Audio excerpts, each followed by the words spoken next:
Baghdad کے بازار میں ایک حلوائی صبح صبح اپنی دکان سجا رہا تھا کہ ایک فقیر آ نکلا۔ تو دکاندار نے کہا، بابا جی آؤ بیٹھو۔ فقیر بیٹھ گیا تو حلوائی نے گرم گرم دودھ فقیر کو پیش کیا۔ فقیر نے دودھ پی کر اللہ کا شکر ادا کیا اور اس حلوائی کو کہا، بھائی تیرا شکریہ، اور یہ کہہ کر فقیر چل پڑا۔ بازار میں ایک فاحشہ عورت اپنے دوست کے ساتھ سیڑھیوں پر بیٹھ کر موسم کا لطف لے رہی تھی۔ ہلکی ہلکی بوندا باندی ہو رہی تھی، بازار میں کیچڑ تھا۔ فقیر اپنی موج میں بازار سے گزر رہا تھا کہ فقیر کے چلنے سے ایک چھینٹا اڑا اور فاحشہ عورت کے لباس پر گر گیا۔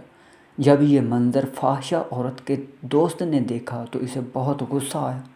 وہ اٹھا اور فقیر کے منہ پر تھپڑ مارا اور کہا کہ فقیر بنے پھرتے ہو، چلنے پھرنے کی تمیز نہیں۔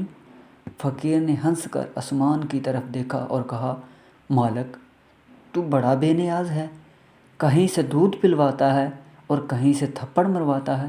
یہ کہہ کر فقیر آگے چل پڑا۔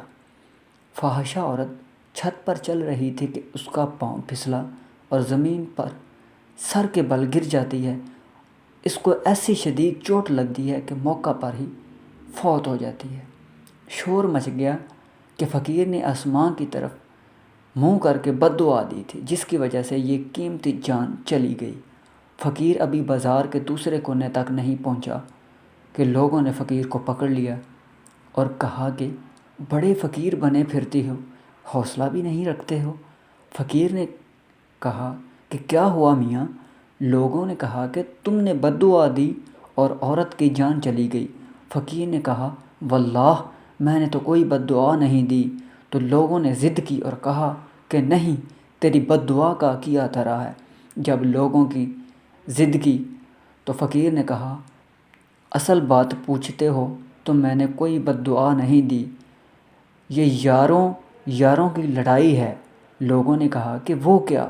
فقیر نے کہا، جب میں گزر رہا تھا اور میرے پاؤں سے چھینٹا اڑا اور اس عورت کے لباس پر پڑا تو اس کے یار کو غصہ آیا، اس نے مجھے تھپڑ مارا، تو اس بار میرے یار کو بھی غصہ آ گیا۔